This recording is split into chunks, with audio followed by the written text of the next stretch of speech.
мектеп гимназиясының 3-ші А сынып оқушысы Мұхаммед Рахым Асия, Мағжан Жұмабаев. Мен жастарға сенемін. Арыстандай айбатты, жолбарыстай қайратты, қырандай күшті қанатты, мен жастарға сенемін. Көздерінде от ойнар, сөздерінде жалын бар, жаннан қымбат оларға, мен жастарға сенемін. Жас қырандар балапан, жайып қанат ұмтылған, көздегені көк аспан, мен жастарға сенемін. Жұмсақ мінез жібектер, сүттей таза жүректер, қасиетті тілектер, мен жастарға сенемін. Тау суындай гүрілдер, айбынды алаш елімдер, алтын арқа жерімдер, мен жастарға сенемін. Қажу барма тұлпарға, талу барма сұңқарға, иман күшті оларда, мен жастарға сенемін.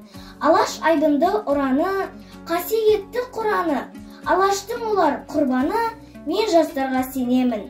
Мен сенемін жастарға, алаш атын аспанға, шығарар олар бір таңда, мен жастарға сенемін.